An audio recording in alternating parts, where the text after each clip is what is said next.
Filoteia, parte 3, capítulo 7. Modo de conservar a reputação juntamente com o espírito de humildade. O louvor, a honra e a glória não são o preço de uma virtude ordinária, mas de uma virtude rara e excelente. Louvando uma pessoa, queremos que outros a estimem, e honrando-a nós mesmos, manifestamos a estima que lhe devotamos.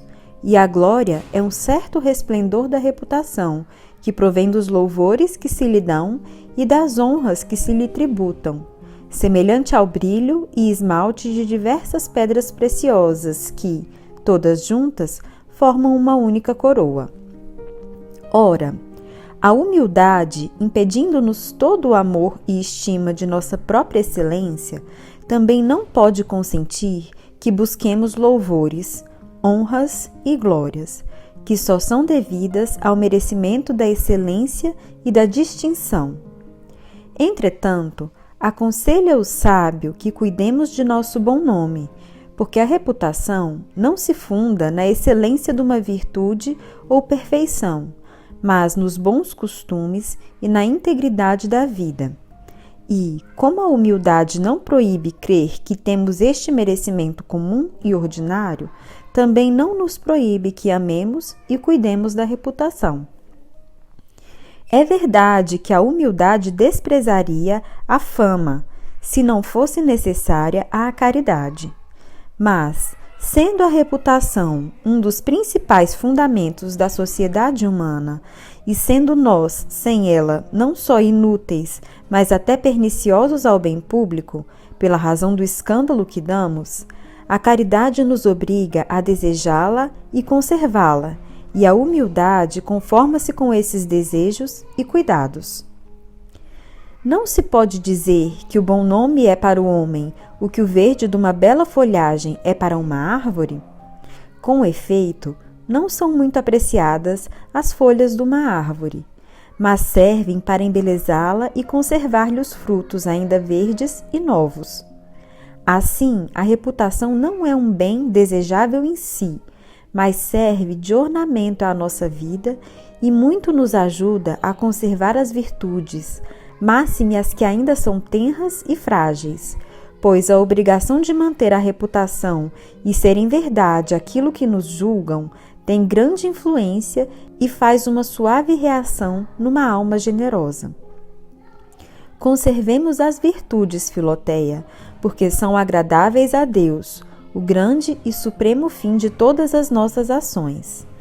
Mas, como quem quer guardar por muito tempo alguns frutos intactos, não se contenta de os pôr em conserva, mas os deita em vasos próprios para este fim, assim, ainda que o amor de Deus seja o principal conservador de nossas virtudes, utilmente poderemos empregar em conservá-las o amor à nossa reputação.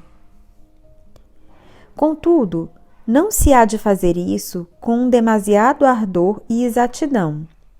Quem é, pois, tão sensível e delicado acerca de seu bom nome, assemelha-se a certos homens que logo tomam remédio por qualquer incômodo insignificante, estragando assim a saúde, em vez de conservá-la.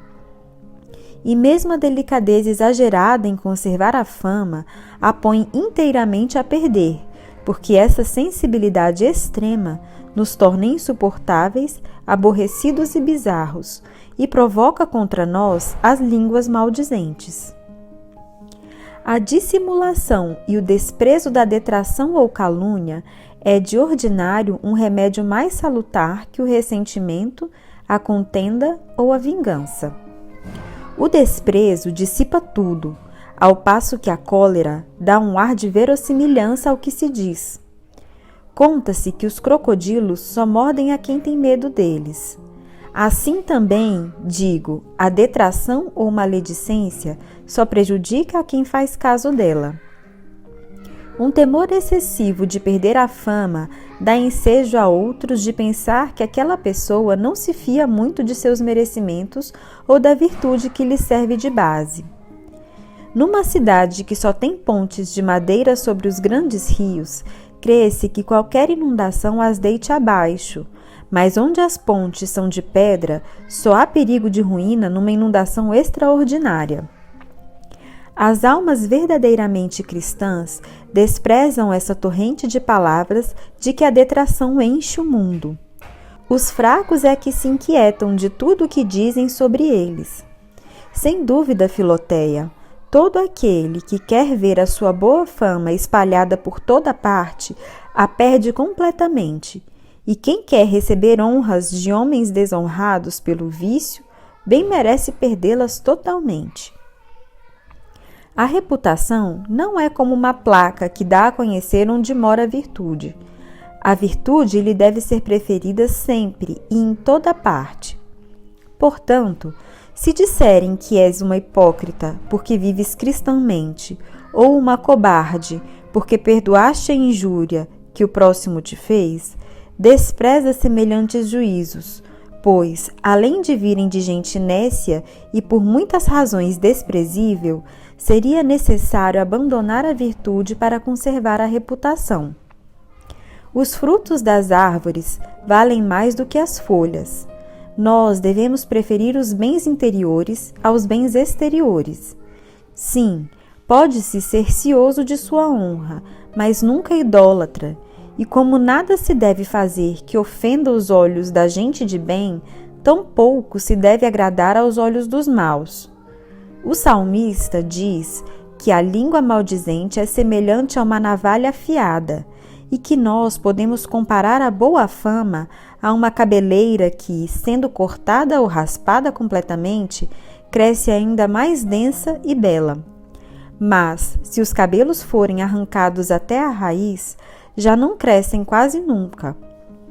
Assim também, uma vida desregrada e escandalosa nos destrói a reputação e será dificílimo restabelecê-la, porque está destruído o seu fundamento ou a probidade dos costumes, que, enquanto existe, sempre nos pode restituir a honra que a detração nos tiver roubado.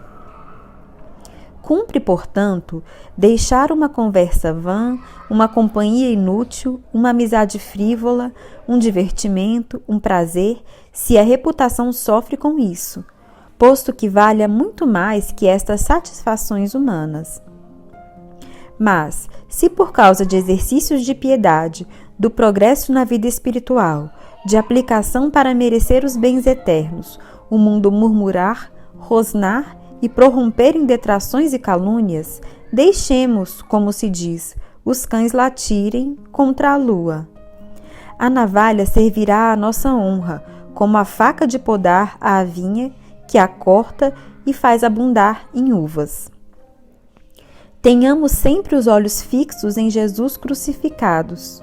Caminhemos por suas sendas com confiança e simplicidade, mas também com prudência e discrição. Ele será o protetor de nossa reputação e, se ele permitir que se manche ou perca inteiramente, será para nos enaltecer mesmo aos olhos dos homens ou para nos fazer progredir na humildade, da qual te digo, em linguagem familiar, que uma onça vale mais que 1000 libras de fama. Se nos repreendem injustamente, oponhamos a verdade à calúnia com muita paz e sossego, e, se a calúnia ainda continua, permaneçamos nós em nossa humildade, depositando nossa honra e nossa alma nas mãos de Deus, com o que a conservaremos com muito maior segurança. Imitemos o Divino Mestre na boa e má fama, como dizia São Paulo, para que possamos dizer como Davi: por tua causa, meu Deus, tenho sofrido afronta, foi coberto de confusão o meu rosto. 2 exceções, no entanto, é necessário fazer. A primeira concerne a certos crimes tão graves e infames de que ninguém deve sofrer a censura, se pode justificar. A segunda é referente a certas pessoas, cuja reputação é necessária ao bem público.